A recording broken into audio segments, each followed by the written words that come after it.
Bonjour, je suis Hakim L'Alam et je vous propose ma chronique du mardi 13 février 2024. Elle s'intitule Bonux et le bassinet débordant de nos crachats. Le principe de la souveraineté nationale est une ligne rouge à ne pas franchir.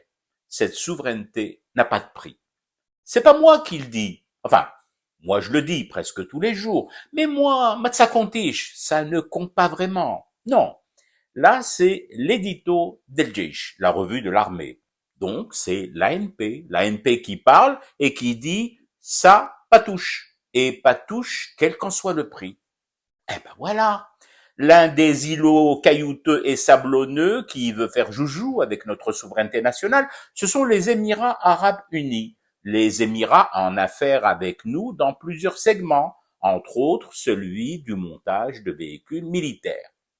Alors, la voilà, la réponse à ceux qui te disent en raccourci, ouais, mais l'Algérie n'aura jamais les cojones pour oser remettre à sa place l'émir MBZ, dit Bonux dans les milieux de la blanchisserie, trop risqué pour le pays de se faire écharper par les recours aux arbitrages et tribunaux internationaux.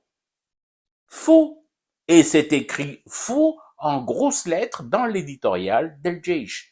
Quel qu'en soit le prix, les consoeurs et confrères en treillis ne vont tout de même pas vous faire un dessin en bas de leur éditorial pour comprendre ce que veut dire ce quel qu'en soit le prix.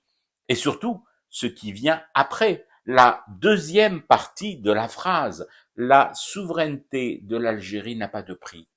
Alors, les tribunaux internationaux, les arbitrages des juges du commerce et les montants à plusieurs zéros, l'AMP dit tout bonnement m'apporte à l'èche devant la dignité du pays.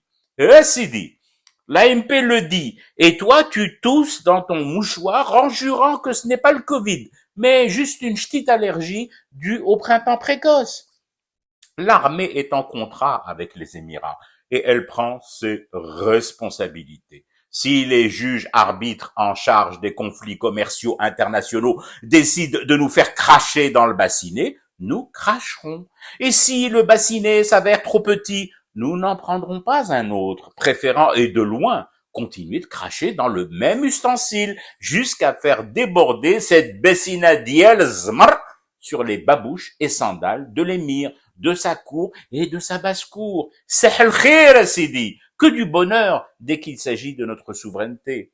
Nos anciens, nos valeureux anciens ont craché leur sang pour libérer le pays. Nous leur devons au moins cela, cracher les pépettes qu'il faudra bien cracher pour nous libérer des liaisons dangereuses et toxiques, rompre avec l'ennemi déguisé en loukoum nappé de sucre au cyanure. Dans ces cas-là, désolé. Mais il n'y a plus aucun intellectualisme, plus de règles d'équilibre économique, aucun calcul d'experts sur les répercussions chiffrées de telles notes salées sur nos investissements futurs et sur leur volume. Zlit et le tfer'in.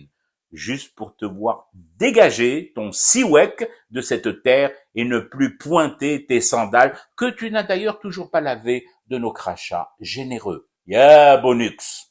Je fume du thé et je reste éveillé. Le cauchemar continue. C'était Hakim L'Alam, je vous retrouve demain pour une autre chronique et une autre façon de dire son amour à l'Algérie.